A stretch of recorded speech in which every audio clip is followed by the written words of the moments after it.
So thinking about the process, I felt that for this type of thing, that doing this face to face felt a little bit too much like therapy, like something was wrong.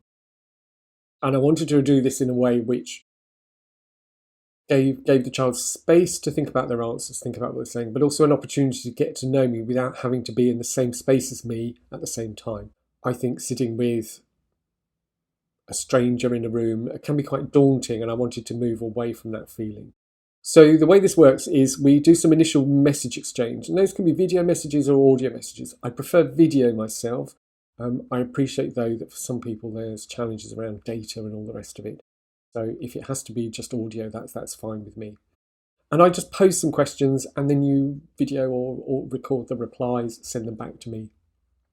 And we exchange those messages for as long as it takes, really. I just want to get an understanding of what the anxiety is all about, what a good outcome would be, how the child experiences anxiety, because everyone is a little bit different. And it's only once I feel I have enough information to make good use of a single face-to-face session, which again we do online. And again, it's making sure we're not in the same space. And I feel that works a lot better with kids. And again, kids these days are just so used to the online experience that it's almost second nature to them in a way that people in my generation, we've had to get used to this whole thing of doing stuff online and what does that look and feel like.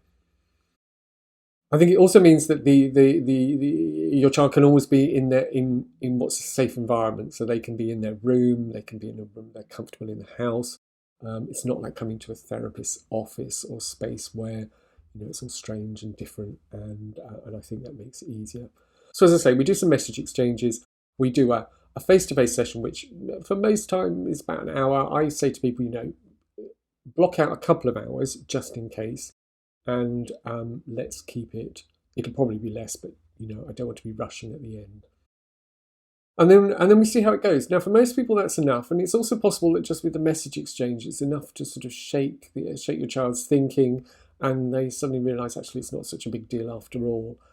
In which case, if that's the case, we end there. But if we do, and I think most people do need the one-to-one, the sort of the direct face-to-face contact, then we do that, and then we see how we go. Now, my commitment is that if we need more work, then we will do it, and we can do that again through message exchange, possibly another face-to-face contact.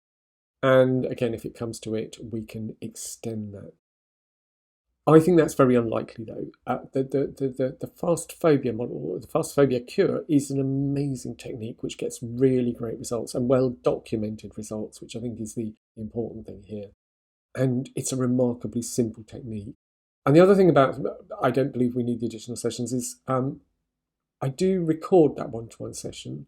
And if I use hypnosis, I will extract the audio, and then I will send you a compressed version of all the message exchanges and that live session, compressed simply so that it's possible to email it. And then if I've used hypnosis, I will turn that into a hypnosis track. So I'll tidy up the audio, just make the audio a little clearer, which you can then run as often as you need. But as I say, the commitment is there that if we need to take more time than we do, there is, of course, a bit of additional charge to that.